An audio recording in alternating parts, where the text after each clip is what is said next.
அல்லேலூயா. ஆண்டவராகிய இயேசு கிறிஸ்துவின் நாமத்தினாலே உங்கள் யாவரையும் அன்போடு கூட வாழ்த்துகிறேன். இந்த வேளையிலும் உங்களோடு கூட இணைந்து தேவனுடைய நாமத்தை மகிமைப்படுத்துவோம். தேவனுடைய வசனத்தை தியானிக்க தேவன் தந்த இந்த அருமையான ஸ்லாக்கியத்திற்காக தேவனுக்கு நன்றி சொல்கின்றேன். சின்ன ஒரு ரீகேப். கடந்த வாரம் என்ன பார்த்தோம்? யோனாவை குறித்து பார்த்தோம். ஆண்டவராகிய இயேசு கிறிஸ்துவினுடைய பிறப்பை குறித்து ஆதியாகமம் முதல் மல்கியா தீர்க்கதரிசி வரையிலே அநேக புஸ்தகங்களிலே அவருடைய பிறப்பை குறித்து தீர்க்க தரிசனமாக எழுதப்பட்டிருக்கிறது. எல்லா தீர்க்க தரிசனங்களையும் நிறைவேற்றும் வண்ணமாகவும் எல்லா நியமங்களையும் ஆண்டவராகிய இயேசு கிறிஸ்து நிறைவேற்றும் வண்ணமாக man of God Christ Jesus விண்ணுலகத்தை விட்டு மண்ணுலகத்திலே மனிதனாக, உங்களைப் போல என்னைப் போல மனிதனாக இந்த உலகத்திலே பிறந்து நம்முடைய பாவங்களுக்காக அவர் மரித்தார். எல்லா தீர்க்க தரிசனங்களையும் அவர் ஃபுல்ஃபில் பண்ணார். Jesus is the greatest of all the prophet, the prophet of prophets. எல்லா தீர்க்கதரிசிகளிலும் அவர் தீர்க்கதரிசியாக இருக்கிறார். யோனா நினிவேக்கு விரோதமாக தீர்க்க தரிசனம் சொல்லும்போது அந்த மனிதர்கள் அந்த தீர்க்க தரிசன வார்த்தையை, எத்தனை வார்த்தை? ஹீப்ருல 5 வார்த்தை. 5 வார்த்தையை அவர்கள் கேட்டு மனம் வருந்தி தேவனுடைய சமூகத்தில் திரும்பி வந்தார்கள், ரிப்பன் பண்ணி வந்தார்கள். அவர்களுக்கு ஒரு ரட்சிப்பை, உலக பிரகாரமான ரட்சிப்பை தேவன் கட்டளையிட்டார். ஆண்டவராகிய இயேசு கிறிஸ்து அதை நினைவு கூர்ந்து அந்த எருசலேம் மக்களிடத்தில் சொல்கிறார், நான் யோனாவிலும் பெரியவர் நான். I am greater than the prophet Jonah. I am here among you. I am preaching you, I am teaching you, yet you are not turning back to God. நீ மனம் திரும்பவில்லை என்று சொல்லி ஆண்டவராகிய இயேசு கிறிஸ்து சொல்கிறார். அப்போதான் அந்த வசனம் சொல்லப்பட்டிருக்கிறது.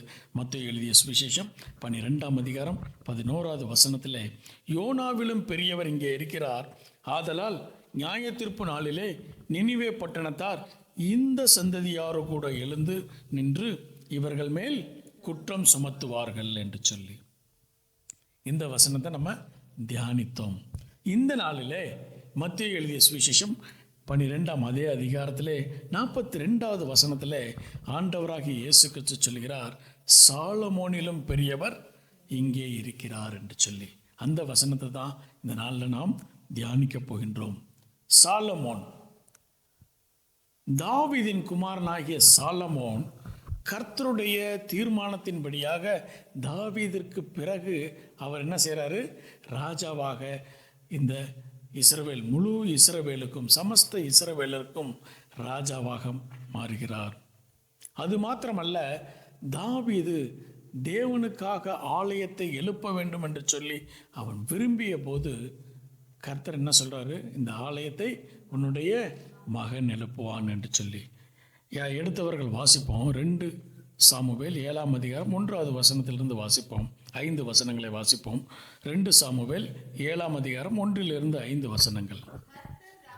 சுற்றிலும் இருந்த அவனுடைய எல்லா சத்துருக்களுக்கும் அவனை நீக்கலாக்கி இளைப்பாற பண்ணின போது அவன் தன் வீட்டிலே வாசமாயிருக்கையில், தாவீது தன் வீட்டிலே வாசமாயிருக்கையில் ராஜா தீர்க்கதரிசியாகிய நாத்தானை நோக்கி, பாரும், கேதுரு மரங்களால் செய்யப்பட்ட வீட்டிலே நான் வாசம் பண்ணும்போது தேவனுடைய பெட்டி திரைகளின் நடுவே வாசமாயிருக்கிறதே என்றான். அப்பொழுது நாத்தான் ராஜாவை நோக்கி, நீர் போய் உம்முடைய இருதயத்தில் உள்ளபடியெல்லாம் செய்யும், கர்த்தர் உம்மோடு இருக்கிறாரே என்றான். இப்ப நாத்தான் என்ன சொல்றாரு? இந்த கேள்வி சரியாகத்தான் இருக்கிறது, ஆகையினாலே நீ சென்று உம்முடைய இருதயத்திற்கு ஏற்றபடி செய்யும் என்று சொல்கிறார். தொடர்ந்து வாசிப்போம். அந்த ராத்திரியிலே கர்த்தருடைய வார்த்தை நாத்தானுக்கு உண்டாகி, அவர், நீ போய் என் தாசனாகிய தாவீதை நோக்கி, கர்த்தர் சொல்லுகிறது என்னவென்றால், நான் வாசமாய் இருக்கத்தக்க ஆலயத்தை நீ எனக்கு கட்டுவாயோ? அவர் சொல்லுகிறார், கர்த்தர் சொல்றாரு, எனக்காக நீ ஒரு ஆலயத்தை நீ உண்டு பண்ணுவாயோ? ஒருவேளை எனக்கு தேவையாக இருந்திருந்தால் நான் உண்டு பண்ணியிருக்க மாட்டேனா? நீ ஏன் உண்டு பண்ண வேண்டும் என்று சொல்லி 12வது வசனத்தை வந்துருவோம். உன் நாட்கள் நிறைவேறி, தாவீது, உன்னுடைய நாட்களில் நிறைவேறி நீ உன் பிதாக்களோடு நித்திரை பண்ணும்போது நான் உனக்கு பின்பு உன் கர்ப்ப பிறப்பாகிய உன் சந்ததியை எழும்ப பண்ணி அவன் ராஜ்யத்தை நிலைப்படுத்துவேன். உன்னுடைய ராஜ்யத்தை, உனக்கு பின்பாக வரக்கூடிய ராஜாவினுடைய ராஜ்யத்தை நான் நிலைப்படுத்துவேன் என்றார். அவன் என் நாமத்துக்கென்று ஒரு ஆலயத்தை கட்டுவான். அவன் ராஜ்ய பாரத்தின் சிங்காசனத்தை என்றைக்கும் நிலைக்க பண்ணுவேன். தாவீதினிடத்துல சொல்றாரு, உனக்கு பின்பாக நீ மரித்த பின்பு உன்னுடைய மகனாகிய சாலமோன் எனக்காக உன்னுடைய விருப்பத்தின்படி ஒரு ஆலயத்தை கட்டுவான். அவனுடைய ராஜ்யத்தை நான் என்றென்றைக்கும் நிலைக்க பண்ணுவேன் என்று சொல்லுகிறார். அவ்வண்ணமாக இந்த சாலமோன் ஆலயத்தை உண்டு பண்ணுகிறார். 1 ராஜாக்கள் 6ஆம் அதிகாரம் 38வது வசனம் இவ்விதமாக சொல்லுகிறது, 7 வருடம் அந்த ஆலயத்தை சாலமோன் கட்டினாராம். இந்த ஆலயத்தை எப்படி கட்ட வேண்டும், என்னென்ன செய்ய வேண்டும் என்பதை எல்லாவற்றையும் தாவீதினிடத்திலிருந்து பெற்றுக்கொண்டு சாலமோன் இப்படிப்பட்ட ஒரு பெரிய ஆலயத்தை தேவனுக்காக கட்டியிருக்கிறார். அப்பதான் சாலமோன் சொல்லுகிறார். 1 ராஜாக்கள் 8ஆம் அதிகாரம் 15வது வசனம் வாசிப்போம். அவன் சொன்னது, இஸ்ரவேலின் தேவனாகிய கர்த்தருக்கு ஸ்தோத்திரம்.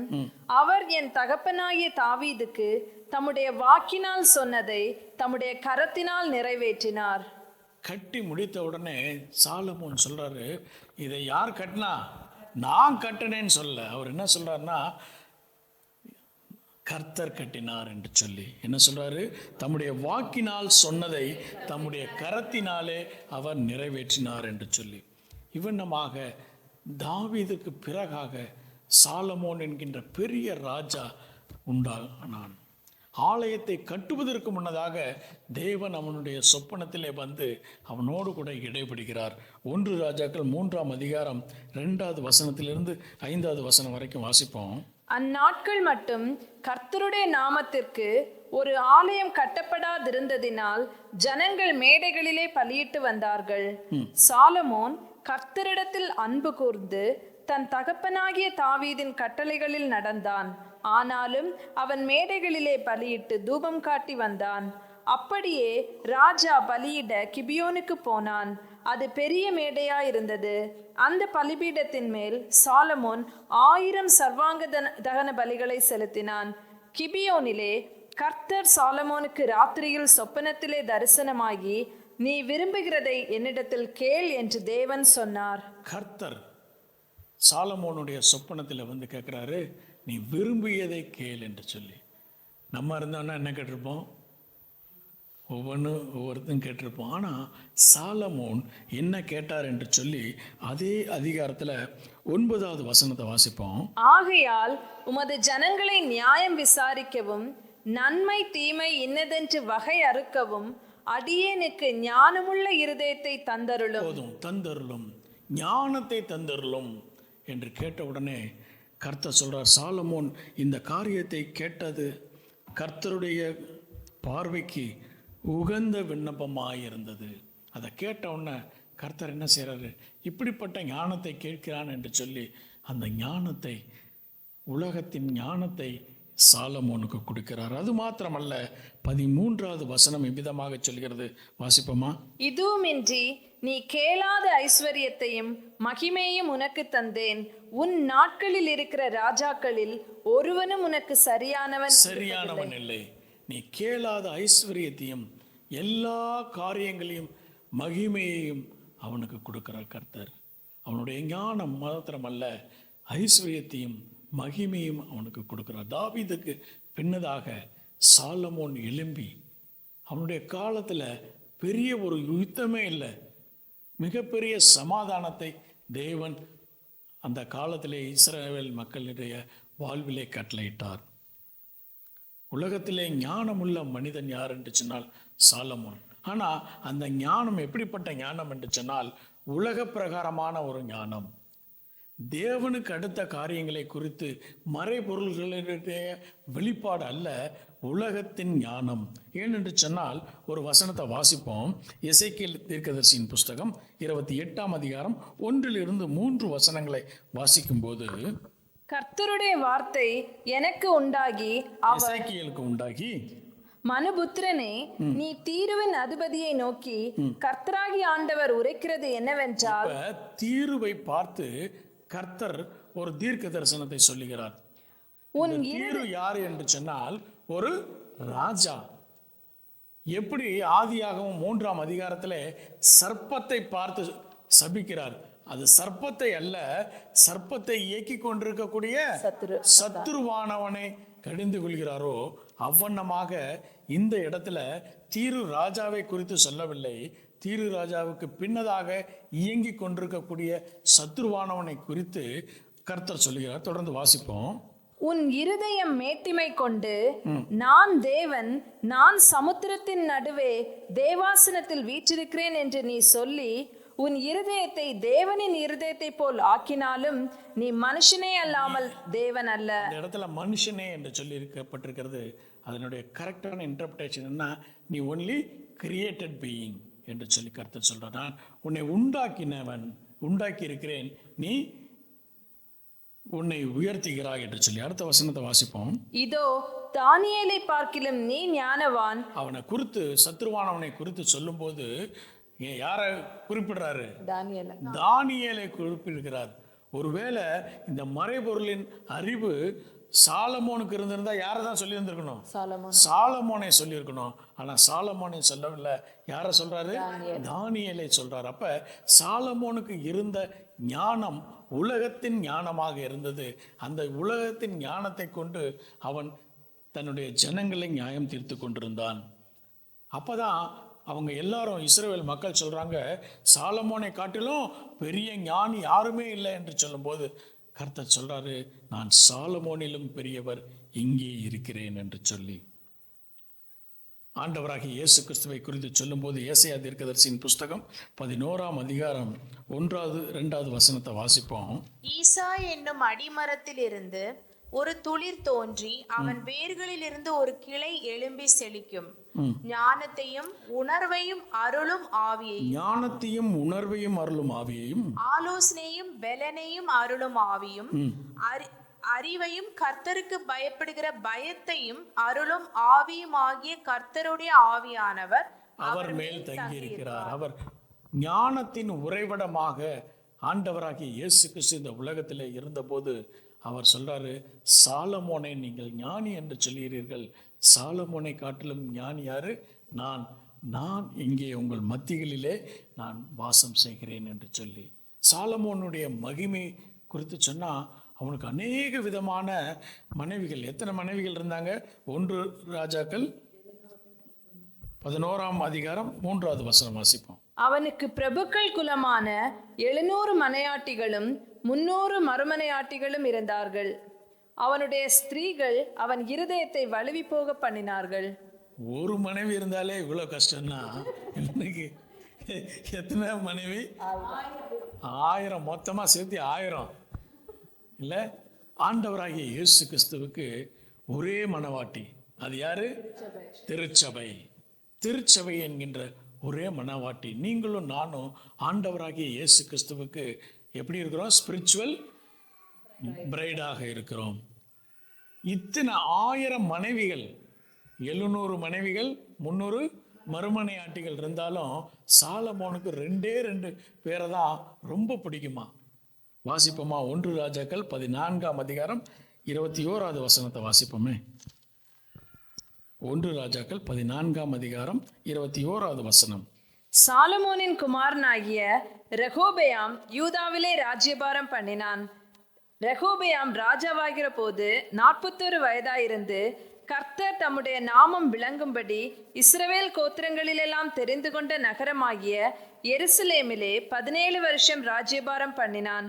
அம்மோன் ஜாதியான அவனுடைய தாயின் பெயர் நாமாள். நாமா என்று சொல்லி ஆங்கிலத்தில் சொல்லப்பட்டிருக்கிறது. இவ யாருன்னா, யாரு? அம்மோன் புத்திரரின் குமாரத்தியாய் இருக்கிறார். அம்மோன் புத்திரர் யாரு? லோத்து லோத்துவினுடைய 2 பிள்ளைகள், 2 பெண்களுடைய சந்ததி மகளுடைய சந்ததி. ஒன்று அம்மோன் புத்திரர், இன்னொன்று மோவாபியர்கள். அந்த அம்மோன் புத்திரரில் வந்த இந்த நாமாலை சாலமோன் மிகவும் அதிகமாக நேசித்தபடினாலே அவனுடைய மகனாகிய ரெகோபியாம் என்ன செய்றாரு? ராஜாவாக மாறுகிறார். ஆனால் இன்னொரு பெண் யார் என்று சொன்னால் 2 நாளாகமும் 9ஆம் அதிகாரம் 1வது வசனம் வாசிப்போம். சேபாவின் ராஜஸ்திரீ சாலமோனின் கீர்த்தியை கேள்விப்பட்ட போது அந்த பெண்ணினுடைய பெயர் என்னது? சேபாவின் ராஜாத்தி. அவளுடைய பெயர் வேதாகமத்தில் கொடுக்கப்படவில்லை. வேதாகமத்தில் என்ன கொடுத்திருக்கு? குயின் ஆஃப் ஷீபா என்று சொல்லப்பட்டிருக்கிறது. அவளை அதிகமாக சாலமோன் நேசித்தார். அந்த 2 பேர், இப்போ 2 பேருக்கும் 2 பிள்ளைகள் இருக்கிறாங்க. அந்த 2 பிள்ளைகளில் யார் ராஜாவாக வேண்டும் என்று சொல்லும்போது எல்லாரும் யூதா கோத்திரம் போய் சொல்லுது, யார் தான் வரணும்? ரெகோபியாம் தான் வரணும் என்று சொல்லும்போது இந்த குயின் ஆஃப் ஷீபாவோடு கூட பிறந்த அந்த மகன் மீண்டுமாக அவன் திரும்பி செல்கின்றான். யார் இந்த குயின் ஷீபா என்று சொல்லி பார்ப்போம். இந்த பெண் யார் என்று சொன்னால், இந்த மாடர்ன் டேஸில் நம்ம சொல்லி கொண்டிருக்கக்கூடிய எத்தியோப்பியா என்கின்ற தேசத்திலிருந்து சாலமோனை காண அவள் எருசலேமுக்கு வந்த ஒரு பெண். எத்தியோப்பியாவினுடைய ராஜகுமாரத்தியாய் இருந்திருக்கிறாள். எத்தியோப்பியாவிலிருந்து எருசலேமுக்கு வர வேண்டுமே ஆனால் 1500 மைல்கள், அதாவது 3 மாதம் பிரயாணம் செய்ய வேண்டும். 3 மாதம் பிரயாணம் செய்து இந்த குயின் ஆஃப் ஷீபா எருசலேமுக்கு வருகிறார். ஏன் வருகிறார் என்று சொன்னால் 1வது வசனம் சொல்லுகிறது, ஷேபாவின் ராஜஸ்திரீ சாலமோனின் கீர்த்திகளை கேள்விப்பட்ட போது விடுகதைகளினாலே சாலமோனை சோதிப்பதற்காக வந்தார். இப்போ சாலமோனை சோதிக்கிறதுக்காக குயின் ஷீபா 1500 மைல்கள் பிரயாணப்பட்டு எருசலேமுக்கு வருகிறார். ஆண்டவராகிய இயேசு கிறிஸ்துவையும் சோதிக்கிறதுக்கு எத்தனை பேர் இருந்தாங்க? நிறைய பேர் இருந்தாங்க. அதில் முக்கியமாக யார் யாருன்னா பரிசேயர்கள், வேதபாரகர்கள், ஆசாரியர்கள். இந்த 3 கூட்டமும் ஆண்டவராகிய இயேசு கிறிஸ்துவை சோதிக்க வேண்டும் என்று சொல்லி அநேக எத்தனம் செய்தார்கள். ஒரு வசனத்தை கூட வாசிப்போம். மத்தேயு எழுதிய சுவிசேஷம் 22ஆம் அதிகாரம் 15வது வசனத்திலிருந்து வாசிப்போம். அப்பொழுது பரிசேயர் போய் பேச்சிலே அவரை அகப்படுத்தும் வண்ணமாக இப்ப பரிசேயர்கள் ஆண்டவராக இயேசு இடத்துல செல்கிறார்கள். யோசனை பண்ணி தங்கள் சீஷரையும் ஏரோதியரையும் அவரிடத்தில் அனுப்பினார்கள். அவர்கள் வந்து, போதகரே, நீர் சத்தியம் உள்ளவர் என்றும் தேவனுடைய மார்க்கத்தை சத்தியமாய் போதிக்கிறவர் என்றும் நீர் முகதாட்சணியம் இல்லாதவர் ஆகையால் எவனை குறித்து உமக்கு கவலை இல்லை என்றும் அறிந்திருக்கிறோம். நேரம் என்ன பண்ணிட்டு இருக்காங்க? பிரைஸ் பண்ணிட்டே இருக்காங்க. அடுத்து வந்து, ஆதலால் உமக்கு எப்படி தோன்றுகிறது? ராயனுக்கு வரி கொடுக்கிறது நியாயமோ அல்லவோ? அதை எங்களுக்கு சொல்லும் என்று கேட்டார்கள். எப்படி வந்து கேள்வி கேட்கிறாங்க பார்த்தீங்களா? ராயனுக்கு கொடுக்க வேண்டாம்னு சொன்னா யாருக்கு விரோதமா போச்சு? ராயனுக்கு, ரோம அரசாங்கத்திற்கு விரோதமாக ஆண்டவராகிய இயேசு கிறிஸ்து மாட்டி விட்டாருச்சு. இல்லை, கொடுக்கணும்னு சொன்னா யூதர்களுக்கு விரோதமாக அவரை என்ன செஞ்சிட்டாங்க? மாட்டி விட்டாச்சு. இப்படி அநேக மனிதர்கள் இருக்காங்க. மாட்டி விடுறதுக்குன்னே ஆட்கள் இருப்பாங்க, பக்கத்திலே இருப்பாங்க, பரிசேயர்கள். அப்போ ஆண்டவராகிய இயேசு கிறிஸ்து ஞானமாய் சொல்றாரு, இந்த நாணயத்தில் யாருடைய முகம் இருக்குதோ அவரிடத்துல கொடுங்க, தேவனுடையதை தேவனுக்கும் ராயனுடையதை ராயனுக்கும் கொடுங்கள் என்று சொல்லி. அப்ப சாலமோனிலும் ஞானமுள்ள ஆண்டவராகிய இயேசு கிறிஸ்து இருக்கிறார். இன்னொரு வசனத்தை கூட அதே அதிகாரத்தில் 35வது வசனம் வாசிப்போம். அவர்களில் நியாயசாஸ்திரி ஒருவன் அவரை சோதிக்கும்படி, போதகரே, நியாயப்பிரமாணத்திலே எந்த கற்பனை பிரதானமானது என்று கேட்டான். போதும். இப்ப மோசே கட்டளையிட்ட 10 கற்பனையில எது முக்கியமான கற்பனை அப்படின்னு கேட்கிறாரு. கேள்வி என்னதான் இருக்கு? சிம்பிளா இருக்கு. பதில் சொன்னா என்ன ஆயிரும்? மாட்டிக்கும். பல நேரத்தில் இந்த மாதிரி கேள்வி கேட்பாங்க, பதில் சொன்னா மாட்டிக்கும். ஆனால் ஆண்டவராகிய இயேசு கிறிஸ்து மிக அழகாக சொல்கிறார். தொடர்ந்து வாசிப்போம். இயேசு அவனை நோக்கி, உன் தேவனாகிய கர்த்தரிடத்தில் உன் முழு இருதயத்தோடும் உன் முழு ஆத்துமாவோடும் உன் முழு மனதோடும் அன்பு கூறுவாயாக. இது முதலாம் பிரதான கற்பனை. இதற்கு ஒப்பாயிருக்கிற இரண்டாம் கற்பனை என்னவென்றால், உன்னிடத்தில் நீ அன்பு கூறுவது போல பிறனிடத்திலும் அன்பு கூறுவாயாக என்பதே. இவ்விரண்டு கற்பனைகளிலும் நியாயப்பிரமாணம் முழுமையும் தீர்க்க தரிசனங்களும் அடங்கியிருக்கிறது என்றார். என்ன ஞானமா சொல்ற, இந்த 2 கற்பனைக்குள்ள 10 கற்பனைகள் எல்லாம் நியாயப்பிரமாணம். நீ கற்பனை தான் கேட்ட, நியாயப்பிரமாணமும் இதுக்குள்ள இருக்கு. நீ எந்த நியாயப்பிரமாணத்தையும் இதுல போட்டனா இதுல ஃபிட் ஆயிரும். சாலமோனிலும் ஞானமுள்ள ஆண்டவராகிய இயேசு கிறிஸ்து மிக ஞானமாய் பதிலளிக்கிறார். இப்படிப்பட்ட ஞானம் நமக்கும் தேவை. பல நேரங்களில் கர்த்தருடைய ஊழியங்களை செய்யும்போது இப்படிப்பட்ட ஞானம் உங்களுக்கும் எனக்கும் தேவை. இன்னொரு காரியத்தை கூட பார்ப்போம். யோவான் எழுதிய சுவிசேஷம் 8ஆம் அதிகாரம் 3வது வசனம். அப்பொழுது விபச்சாரத்தில் கண்டுபிடிக்கப்பட்ட ஒரு ஸ்திரீயை வேதபாரகரும் பரிசேயரும் அவரிடத்தில் கொண்டு வந்து அவளை நடுவே நிறுத்தி, போதகரே, இந்த ஸ்திரீ விபச்சாரத்தில் கையும் மெய்யுமாய் பிடிபட்டாள். இப்படிப்பட்டவர்களை கல்லெறிந்து கொல்ல வேண்டும் என்று மோசே நியாயப்பிரமாணத்தில் நமக்கு கட்டளையிட்டிருக்கிறாரே, நீர் என்ன சொல்கிறீர் என்றார்கள். அவர் மேல் குற்றம் சுமத்துவதற்கான காரணம் உண்டாகும் பொருட்டு அவரை சோதிக்கும்படி இப்படி சொன்னார்கள். இப்ப மோசேயினுடைய நியாயப்பிரமாணம் என்ன சொல்லுது? இவளை கல்லெறிய வேண்டும். யார் கேட்குறா? பரிசேயரும் வேதபாரகரும் வந்து கேட்குறாங்க. என்ன கேட்குறாங்க? இந்த பெண்ணை பிடிச்சாச்சு, விபச்சாரம் செய்கிற வேசி பெண்ணை, இவளை நாங்கள் மோசையினுடைய நியாயப்பிரமாணத்தின்படி கல்லெறிய வேண்டும். நீங்களும் நானாக இருந்தால் என்ன சொல்லியிருப்போம்? ஆமாம், சரி, கரெக்ட், எரிஞ்சிருந்தோம். ஆனால் அந்த காலகட்டத்தில் ஒரு மனிதனை கொல்ல வேண்டுமே ஆனால் அதுக்கு அதிகாரம் யாருக்கு இல்லை? யூதர்களுக்கு இல்லை. யார்கிட்ட தான் இருக்கு? ரோமர்கிட்ட தான் இருக்கு. இப்போ கல்லெறின்னு சொல்லிட்டா யாருக்கு விரோதமாக போயிடுச்சு? ரோம் அரசாங்கத்துக்கு விரோதமாக, அவர்களுடைய சட்டத்திற்கு விரோதமாக தீர்ப்பு சொன்ன அப்படின்னு கிளைம் பண்ணலாம். கல்லெல்லாம் எரிய வேண்டாம்ப்பா, மன்னிச்சிருன்னு சொன்னால் யாருக்கு விரோதமாக போச்சு? யூதர்களுடைய மோசையினுடைய நியாயப்பிரமாணத்திற்கு, கர்த்தருக்கு விரோதமாக தீர்ப்பு சொன்னதா போயிடும். எப்படி கரெக்டாக போட்டாங்க பார்த்தீங்களா? ஆண்டவராகிய இயேசு கிறிஸ்து என்ன செஞ்சாரு உங்களுக்கு தெரியும். இயேசுவோ குனிந்து விரலினால் தரையிலே எழுதினார். என்ன சொன்னாரு? உங்களிலே பாவம் இல்லாதவன் இவர்கள் மேல் முதலாவது கல்லெறிய கடவன். இப்ப முதல்ல எரிய போனா என்ன ஆயிரும்? அவனுடைய தப்பு எக்ஸ்போஸ் ஆயிரும். அவன் என்ன செஞ்சான்? சரி, நீ இதுல இவர்கிட்ட நீ நம்ம பேச முடியாது. ஏன்? அவன் தரையில் எழுதினார் இல்லையா?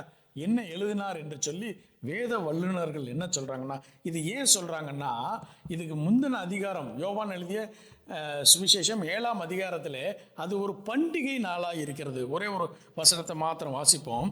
யோவான் எழுதிய சுவிசேஷம் 7ஆம் அதிகாரம் 37வது வசனத்தை வாசிப்போம்.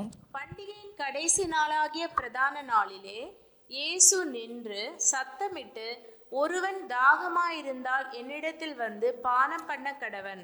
அந்த பண்டிகையிலே அவர்கள் என்ன செய்வாங்களாம்? தண்ணீரை கொண்டு வந்து ஊற்றுவார்களாம்.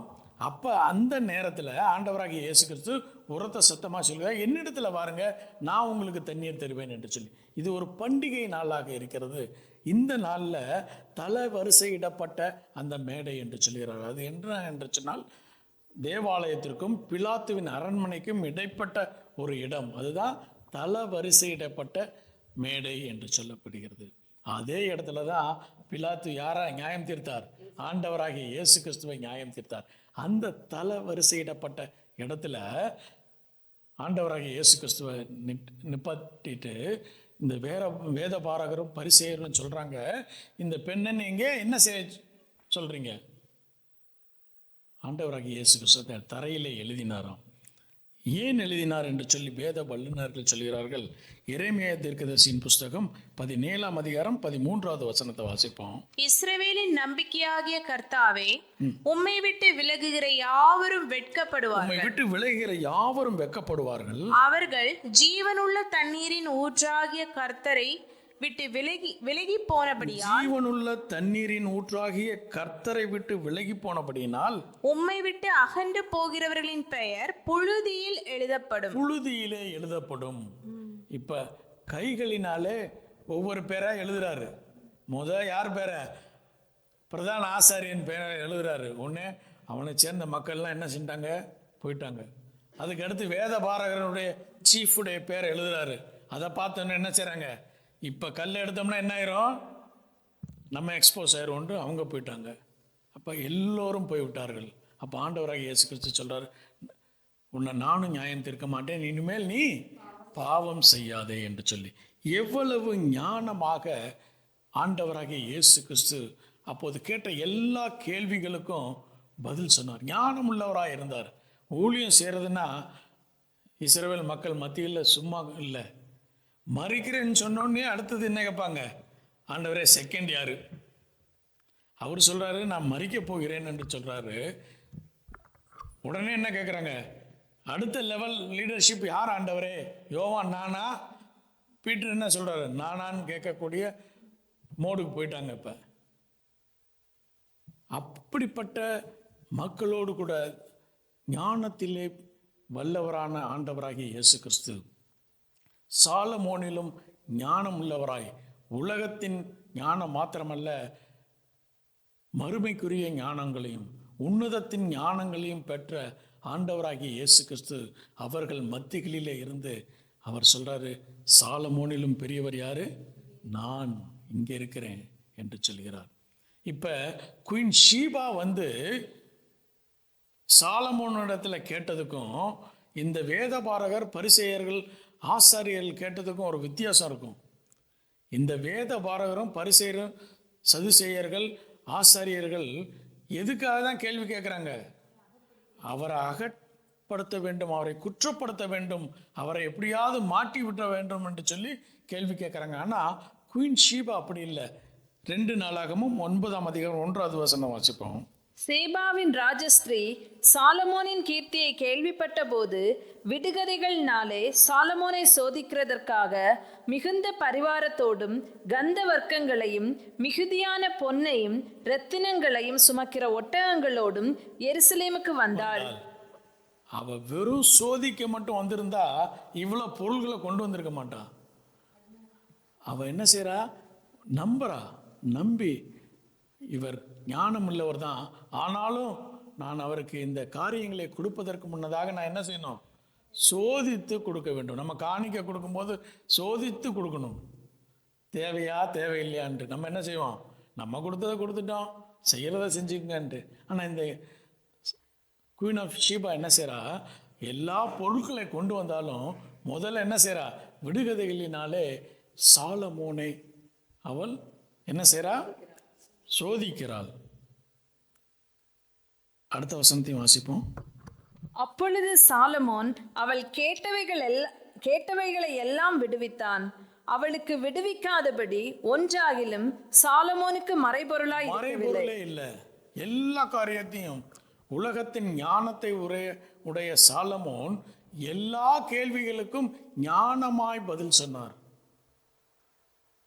ஆண்டவராகிய இயேசு கிறிஸ்துவும் கேட்ட கேள்விகளுக்கு ஒன்று கூட பதில் சொல்லாமல் எல்லாவற்றுக்கும் சொன்னார். சில சமயத்தில் என்ன செஞ்சார்? கேள்விக்கு ஒரு கேள்வி கேட்டார். அதை நீ பதில் சொன்னா நான் என்ன செய்வேன்? இதுக்கு பதில் சொல்லுவேன். அதுக்கு பதில் சொல்ல அவர்களால் முடியல. அது என்ன கேள்வி? எந்த அதிகாரத்தினாலே இதை காரியங்களை செய்கிறீர்? அப்போ என்ன சொன்னார்? யோவான் ஸ்நானகன் எந்த அதிகாரத்தினால ஞானஸ்தானம் கொடுத்தான் உங்களுக்கு தெரியுமான்னா அவரு என்ன சொன்னாங்க? எங்களுக்கு தெரியாது. அப்போ உங்களுக்கு தெரியாட்டி நானும் இது சொல்ல மாட்டேன்ட்டார். சரி, 2 நாளாகமும் 9ஆம் அதிகாரம் 7வது வசனத்தை வாசிப்போம். உம்முடைய ஜனங்கள் பாக்கியவான்கள், எப்போதும் உமக்கு முன்பாக நின்று உம்முடைய ஞானத்தை கேட்கிற உம்முடைய ஊழியக்காரரும் பாக்கியவான்கள். உம்முடைய தேவனாகிய கர்த்தருக்கு முன்பாக நீர் ராஜாவாய் இருக்கும்படிக்கு உம்மை தம்முடைய சிங்காசனத்தின் மேல் வீற்றிருக்க பண்ண உம்மேல் பிரியம் கொண்ட உம்முடைய தேவனாகிய கர்த்தர் ஸ்தோத்தரிக்கப்படுவாராக. உம்முடைய தேவன் இஸ்ரவேலை என்றென்றைக்கும் நிலைநிறுத்தும்படி சிநேகிக்கிறதுனாலே அவர் நியாயமும் நீதியும் செய்கிறதற்கு உம்மை அவர்கள் மேல் ராஜாவாக வைத்தார். தாவீதுக்கு பிறகு ஒரு மேன்மையான மகிமையான ஒரு ராஜாவை கர்த்தர் உண்டு பண்ணினார் என்று சொல்லி யார் விட்னஸ் பண்றா? குயின் ஆஃப் ஷீபா விட்னஸ் பண்றாரு. அடுத்த 9வது வசனத்தை வாசிப்போம். அவள் ராஜாவுக்கு 120 தாலந்து பொன்னையும் மிகுதியான கந்தவர்க்கங்களையும் இரத்தினங்களையும் கொடுத்தாள். சேபாவின் ராஜஸ்திரீ ராஜாவாகிய சாலமோனுக்கு கொடுத்த அப்படிப்பட்ட கந்தவர்க்கங்களைப் போல ஒரு காலம் வரவில்லை. போதும். 3 காரியங்களை குயின் ஆஃப் ஷீபா கொடுக்கிறாரு. என்னென்ன காரியம்? ஒன்று பொன், ஒன்று பொன் கோல்டு, அடுத்து கந்தவர்க்கம், 3வது ரத்தன கற்கள். 3 ஆஃபரிங் கொடுக்குறான். ஆண்டவராகிய இயேசு கிறிஸ்துவுக்கு எத்தனை ஆஃபரிங் கொடுத்தாங்க? 3 ஆஃபரிங் கொடுத்தாங்க. அப்போ இந்த ஷீபா 3 காணிக்கையை கொடுக்கும்போது முதலாவதாக என்ன கொடுத்ததா? பொன், 2வது கந்தவர்க்கம், 3வது ரத்தனங்கள். இந்த தங்கம் என்பது எதற்காக அடையாளப்படுத்துகிறது என்று சொன்னால், ஒரு ராஜாவை நீங்கள் பார்க்க வேண்டும் என்று சொன்னால் ராஜாவுக்கு கொடுக்கக்கூடிய பரிசு பொருள் எது? தங்கம், பொன். ஒரு ராஜாவை இன்னொரு ராஜா பார்க்க போகிறார் என்று சொன்னால் அவருக்கு கிஃப்டா எதை தான் கொண்டு போவாங்க? கோல்டு, தங்கத்தை கொண்டு போவாங்க. அப்ப இந்த ராஜஸ்திரீ குயின் ஆஃப் ஷீபா சாலமோனை தன்னுடைய ராஜாவாக ஏற்றுக்கொண்டாள். அவள் விடுவித்த எல்லா கேள்விகளுக்கும் ஞானமாய் பதில் சொன்னபடினாலே கேட்ட காரியங்கள் எல்லாவற்றிற்கும் அவர் சொல்றா. 9ஆம் அதிகாரம் 6வது வசனம். நான் வந்து அதை என் கண்களால் காணும் மட்டும் அவர்கள் வார்த்தைகளை நம்பவில்லை. நான் அநேக காரியங்களை சாலமோனை குறித்து நான் கேள்விப்பட்டேன், அவர் ஞானவான் என்று சொல்லி, ஆனாலும் நான் நம்ப மாட்டேன். தொடர்ந்து வாசிப்போம். உம்முடைய பெரிய ஞானத்தில் பாதியாகிலும் அவர்கள் எனக்கு அறிவிக்கவில்லை. இப்ப சொல்றா, இந்த காரியத்தை நான் வந்து உம்மை சந்தித்த பின்பு நான் அறிந்து கொண்டேன். அவங்க எவ்வளவுதான் சொன்னாங்க? பாதி தான் சொன்னாங்க. தொடர்ந்து வாசிப்போம். நான் கேள்விப்பட்ட பிரஸ்தாபத்தை பார்க்கிலும் அதிகம் உண்டாயிருக்கிறது என்று சொல்லி இந்த குயின் ஆஃப் ஷீபா சாலமோனுக்கு தங்கத்தை கொடுக்கிறார். தங்கத்தை கொடுப்பது என்று சொன்னால் அவனை ராஜாவாக ஏற்றுக்கொள்கிறார். அவ ஒரு நாட்டினுடைய இளவரசி.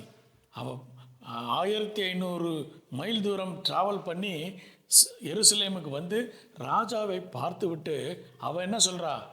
நான் உன்னை என்னுடைய ராஜாவாக நான் ஏற்றுக்கொள்கிறேன் என்று சொல்லி தன்னிடத்தில் இருந்த பொன்னை கொடுத்தாள். 2வது கொடுத்தது என்னது? கந்தவர்க்கம். அது எதை அடையாளப்படுத்துகிறது என்று சொன்னால், லார்ட்ஷிப், தேவனுக்கு கர்த்தருக்கு கொடுக்கக்கூடிய ஒரு காரியம். அவனை கர்த்தராக, ஆண்டவனாக, ஆண்டவன் என்று சொன்னால் ஆட்கொண்டு வழி நடத்துகிறவன். நம்ம ஆண்டவர் என்று சொல்றோம். ஆண்டவர் என்று சொன்னால் நம்முடைய வாழ்வை அவர் ஆட்கொண்டு எல்லா காரியங்களும் நடத்த நீங்களும் நானும் ஒப்பு கொடுக்கிறோம் என்று சொல்லி அர்த்தம். அவள் ஆண்டவனாக யாரை எடுத்துக்கொண்டா? சாலமோனை அவள் சொல்லுகிறார், நீர் என்னுடைய ராஜா, நீர் என்னுடைய ஆண்டவன் என்று சொல்லுகிறார். இன்னைக்கு நம்முடைய வாழ்விலே ஆண்டவராகிய இயேசு கிறிஸ்துவை ராஜாவாக ஏற்றுக்கொள்கிறோமா? நீங்களும் நானும் அவரை ஆண்டவராக ஏற்றுக்கொள்கிறோமா? ஒருவேளை நீங்க ஆண்டவராகவும் ராஜாவாகவும் ஏற்றுக்கொண்டா அதற்கான மகிமையை செலுத்த வேண்டும். அதுதான் 3வதாக கொடுத்தது, ரத்தனங்கள், மகிமையை கொடுக்கக்கூடிய காரியங்கள். ஒருவேளை நீங்க ராஜாவாகவும் ஆண்டவராகவும் இயேசு கிறிஸ்துவை ஏற்றுக்கொண்டா நீங்க அதற்கான மகிமையை செலுத்த வேண்டும். 3 காரியங்களை கொடுத்தா, 1 பொன், கந்தவர்க்கம், ரத்தனங்கள். இந்த 3 காரியங்களை கொடுப்பதினாலே அவனை சொந்த ராஜாவாகவும் சொந்த ஆண்டவராகவும் அதற்கேற்ற மகிமையை கொடுத்து அவனோடு கூட அவன் திருமணம் செய்து கொண்டாள். இன்னைக்கும் திருச்சபை ஆண்டவராகிய இயேசு கிறிஸ்துவை ராஜாவாக ஏற்றுக்கொள்ள. ராஜானா சொல்றது ரொம்ப ஈஸி இல்லை, ராஜா என்று சொன்னால். ஆனால் ராஜா ஒரு கட்டளையை பிறப்பித்தா என்ன செய்யணும்? ஏன் எதுக்கெல்லாம் கேட்க முடியாது ராஜாவுக்கிட்ட போய். அவர் என்ன கட்டளையை கொடுத்தாரோ அதை நீங்களும் நானும் நம்முடைய வாழ்க்கையிலே செய்ய வேண்டும். அதுதான் ராஜா. ஆண்டவர் என்று சொன்னால் நம்முடைய வாழ்க்கையை முழுவதுமாக தேவனுக்கு கொடுக்க வேண்டும். அப்போதான் அவர் ஆண்டவராக இருக்க முடியும். அவர் ஆண்டவராகவும் ராஜாவாகவும் ஏற்றுக்கொண்டால் அதற்கேற்ற மகிமையை நீங்களும் நானும் செலுத்த வேண்டும். பல நேரங்களில் நம்ம என்ன சொல்லுவோம், அவர் என்னுடைய அப்பா தானே, அவருக்கு தெரியும், அவர் நம்முடைய அப்பா. ஆண்டவராகிய இயேசு கிறிஸ்து சிலுவையிலே உங்களையும் என்னையும் பெற்று எடுத்தார். அது உண்மைதான். உயிர்த்தெழுதலிலே உங்களையும் என்னையும் பிதாவினுடைய தத்து பிள்ளையாக மாற்றினார். ஆகையினால நீங்களும் நானும் பிதாவினுடைய குமாரராகவும் குமாரத்திகளாகவும் இருக்கிறோம். அதில் எந்த மாற்றமும் இல்லை. ஆனாலும் அவர் யாரு? ராஜா. ஆனாலும் அவர் கர்த்தர், ஆண்டவர். அதற்கேற்ற மகிமையை நீங்களும் நானும் செலுத்த வேண்டும். அவர் அப்பா தானே, இன்னைக்கு இல்லைன்னா நாளைக்கு பார்த்துக்கலாம், அப்படி சொல்ல முடியாது. ஏன்னா அவர் கர்த்தராகவும் அவர் ராஜாவாகவும் இருக்கிறார். இந்த குவீன் ஆஃப் ஷீபா சாலமோனை ராஜாவாகவும் தன்னுடைய ஆண்டவராகவும் ஏற்றுக்கொண்டு அதற்கேற்ற மகிமையை அவள் கொடுத்தாள். எத்தியோப்பியன் டெக்ஸ்ட், நம்முடைய வேதாகமத்தில் இந்த காரியங்கள் இல்லை, எத்தியோப்பியன் டெஸ்ட்டில் இந்த காரியங்கள் இருக்குது. இந்த குவீன் ஆஃப் ஷீபாவுடைய பேர் என்னது? மிக்கிடா என்று சொல்லி எழுதப்பட்டிருக்கிறது. இந்த மிக்கிடா சாலமோனை திருமணம் செய்கிறாள். சாலமோனை திருமணம் செய்து அவர்களுக்கு ஒரு மகன் பிறக்கிறான். அவனுடைய பேர் என்னது? மெனிலிக். மெனிலிக் 1. இது வேதாகமத்தில் இல்லை, ஆனால் எத்தியோப்பியன் டெக்ஸ்டில் இருக்குது. அவன் தன்னுடைய குமாரனாக மாறும்போது சாலமோன் அவனை ராஜாவாக்க முடியாத போது அவன் என்ன செய்கிறாங்க, இந்த குவீன் ஆஃப் ஷீபாவும் அவனுடைய மகனும் எங்கே போகிறாங்க? மீண்டுமாக எத்தியோப்பியாவுக்கே போய்விடுகிறார்கள். எத்தியோப்பியாவிலே சாலமோனுடைய ஒரு வம்சம் அந்த இடத்துல உருவாகுகிறது. அங்கே சாலமோனுடைய வம்சம் எத்தியோப்பியாவிலே உருவாக்கியது. அதனால தான் இன்னைக்கு எத்தியோப்பியாவிலிருந்து அநேகர் வந்து என்ன செய்கிறாங்க, இஸ்ரவேல் மக்களோடு கூட சேருகிறார்கள். ஆண்டவராகிய இயேசு கிறிஸ்துவனுடைய மரணத்தின் போது அங்கிருந்து ஒருத்தர் வர்றார். யாரு? சீமோன். அவர் யாருன்னா எத்தியோப்பியாவிலிருந்து வந்த ஒரு மனிதன். இப்படியாக குவீன் ஆஃப் ஷீபா சாலமோனை ஏற்றுக்கொண்டது போல நீங்களும் நானும் ஆண்டவராகிய இயேசு கிறிஸ்துவை ஏற்றுக்கொள்ள வேண்டும். ஆண்டவராகிய இயேசு கிறிஸ்து சொல்றாரு, சாலமோனிலும் பெரியவர் நான் என்று சொல்லி.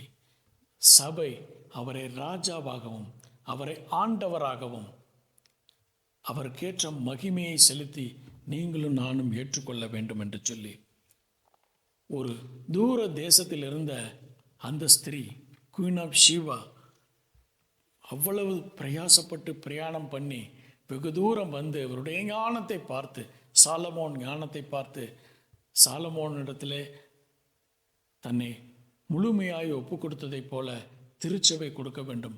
அந்த நாட்களிலே ஆண்டவராகிய இயேசு கிறிஸ்து விரும்புகிறார், இந்த இஸ்ரவேல் மக்கள் என்னிடத்திலே திரும்புவார்கள் என்று சொல்லி. ஆனால் அவர்கள் திரும்பவில்லை.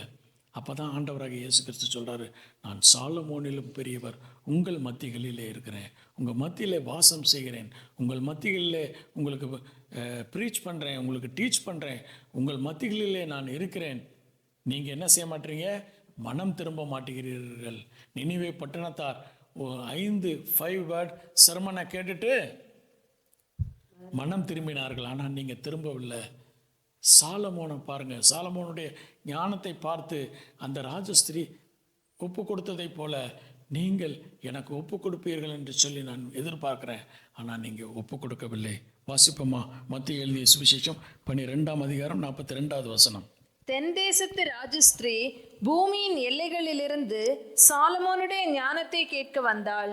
தென் தேசத்து ராஜஸ்திரீ பூமியின் எல்லைகளிலிருந்து சாலமோனுடைய ஞானத்தை கேட்க வந்தால், இதோ சாலமோனிலும் பெரியவர் இங்கே இருக்கிறார், இதோ சாலமோனிலும் பெரியவர் நான் இங்கே இருக்கிறேன். ஆதலால் நியாய தீர்ப்பு நாளிலே அந்த ராஜஸ்திரீ இந்த சந்ததியாரோடு எழுந்து நின்று இவர்கள் மேல் குற்றம் சுமத்துவாள். ஆதலால் நியாய தீர்ப்பு நாளிலே அந்த ராஜஸ்திரீ இந்த சந்ததியாரோடு கூட எழுந்து நின்று இவர்கள் மேல் குற்றம் சுமத்துவார். 2 காரியம் பார்த்தோம். ஒன்று, நினிவே மக்கள் இவர்களுக்கு விரோதமாக நியாய தீர்ப்பு நாளிலே குற்றம் சுமத்துவார்கள். 2வது, இந்த ராஜஸ்திரி சாலமோனுடைய ஞானத்தை பார்த்து அவள் ஏற்றுக்கொண்டால் அவள் நியாய தீர்ப்பு நாளிலே எழுந்து நின்று உங்களுக்கு விரோதமாக குற்றம் சொல்லுவார்கள் சொல்லி, இந்த நாளில் திருச்சபையாகிய நீங்களும் நானும் ஆண்டவராகிய இயேசு கிறிஸ்துவை சொந்த இரட்சகராய் ஏற்றுக்கொண்டோம் என்று சொல்கிறோம். நீங்கள் எந்த அளவுக்கு இயேசு கிறிஸ்துவுக்கு கனம் செலுத்துகிறீர்கள்? அவரை நீங்கள் ராஜாவாக ஏற்றுக்கொண்டால் அவர் சொன்ன கட்டளைகளை கீழ்ப்படிந்து நடப்பீர்கள். அவரை உங்களுடைய சொந்த ஆண்டவராக கர்த்தராக நீங்கள் ஏற்றுக்கொண்டால் அவருக்கு ஏற்ற மகிமையை கொடுக்க வேண்டும். இன்றைக்கி என்னென்னா, அநேக காரியங்களுக்காக நம்ம ப்ரியாரிட்டி கொடுத்துருவோம். மனிதர்களுக்கு அதிகமாக ப்ரியாரிட்டி கொடுப்போம். ஆனால் தேவனுக்கு ப்ரியாரிட்டி கொடுக்க வேண்டும். Set priority first. உன்னுடைய நேரத்தை தேவனுக்கு முதலாவது கொடுக்க வேண்டும். காலையில் தேவனோடு கூட சம்பாஷிக்க வேண்டும் நீங்களும் நானும். அப்போ தான் தேவனுக்கு கொடுக்க வேண்டிய கனத்தை நீங்களும் நானும் கொடுக்க வேண்டும். ஒருவேளை அந்த கனத்தை கொடுக்கவில்லை என்றால் அவர் சொல்கிறாரு, நியாய தீர்ப்பு நாளிலே இந்த சந்ததியார் உமக்கு விரோதமாக எழுந்து நின்று குற்றம் சுமத்துவார்கள் என்று சொல்லி ஒரு வசனத்தை வாசித்து முடிச்சிருவோம். 2 நாளாகமும் 15ஆம் அதிகாரம் 2வது வசனம். 2 நாளாகமும் வெளியே ஆசாவுக்கு எதிர்கொண்டு போய் அவனை நோக்கி, ஆசாவே, யூதா பென்யமீன் கோத்திரங்களின் சகல மனுஷரே கேளுங்கள். யூதா பெஞ்சமின் கோத்திரத்தை பார்த்து சொல்றாரு, மனுஷரை கேளுங்கள், நீங்கள் கர்த்தரோடு இருந்தால், நீங்கள் கர்த்தரோடு கூட இருந்தால் அவர் உங்களோடு இருப்பார். அவர் உங்களோடு கூட இருப்பார். நீங்கள் அவரை தேடினால், நீங்கள் அவரை தேடினால் உங்களுக்கு வெளிப்படுவார். அவர் உங்களுக்கு வெளிப்படுவார். அவரை விட்டீர்களாகில் அவரை விட்டீர்களாயில் அவர் உங்களை விட்டு விடுவார். அவர் உங்களை விட்டு விடுவார். ஒருவேளை இந்த சர்மனுடைய கடைசி வார்த்தை ஆசீர்வாதமான வார்த்தை இல்லை தான். ஆனால் கர்த்தரை நீங்களும் நானும் தேடும்போது தான் கர்த்தரை கண்டுபிடிக்க முடியும். கர்த்தரோடு கூட நீங்கள் இருந்தால் கர்த்தர் உங்களோடு கூட இருப்பார்.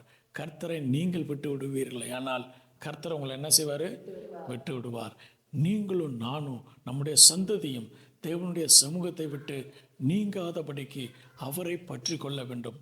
அவரை நீங்களும் நானும் ராஜாவாகவும் அவரை நீங்களும் நானும் கர்த்தராகவும் ஆண்டவராகவும் ஏற்றுக்கொண்டு அதற்கேற்ற சகல மகிமையும் நீங்களும் நானும் கொடுப்போமே. ஆனால் நிச்சயமாய் உங்களுடைய வாழ்விலே, என்னுடைய வாழ்விலே, உங்களுடைய பிள்ளைகளின் வாழ்விலே, என்னுடைய பிள்ளைகளின் வாழ்விலே, நம்முடைய சந்ததியின் வாழ்விலே கர்த்தர் கர்த்தராகவும் ராஜாவாகவும் இருந்து கர்த்தர் ஆளுகை செய்வார். கண்களை மூடி தேவனுடைய சமூகத்தை நோக்கி பார்ப்போம்.